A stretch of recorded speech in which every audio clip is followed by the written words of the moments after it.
Grabe po, ne?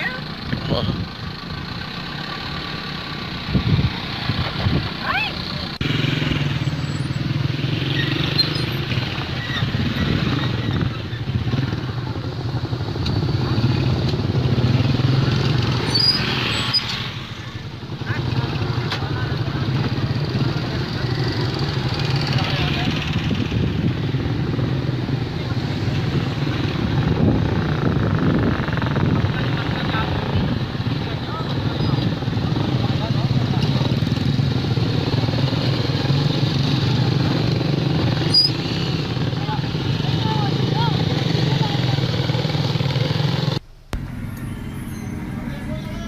Wala na.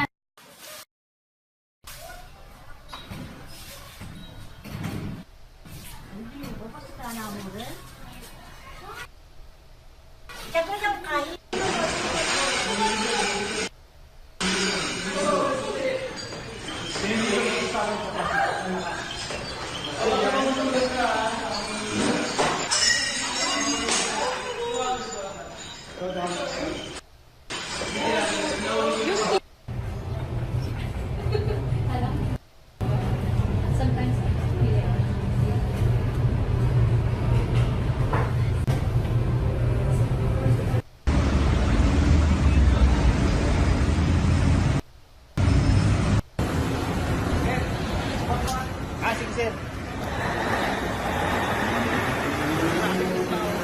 Kaya nga sumasayaw eh, oh. Kala ko nahihilo lang ako nung pagpasok dun eh.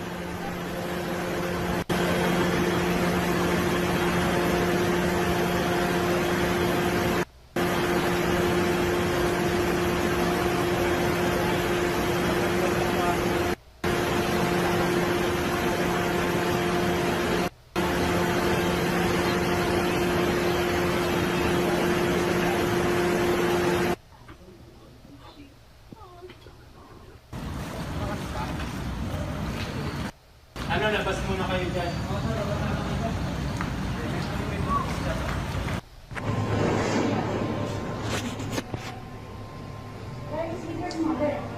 Sleepers.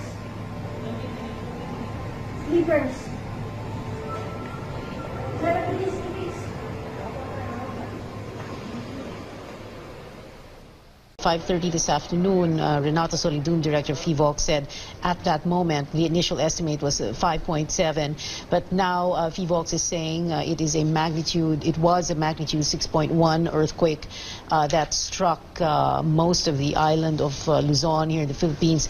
The tremor that lasted 10 to 30 seconds was felt most especially in the central Luzon region, specifically Zambales, Pampanga, Bulacan, Bataan. Of course, the epicenter 2 kilometers northeast of the town of Castillejos in Zambales. Also, the earthquake felt in many different parts of Metro Manila, many different intensities, anywhere between 4 to 5 here in Metro Manila. Also down south, southern Luzon. That is the latest from FIVOC. They are saying now that it is a 6.1 earthquake that struck the central Luzon, Metro Manila, and southern Luzon areas of the island of Luzon.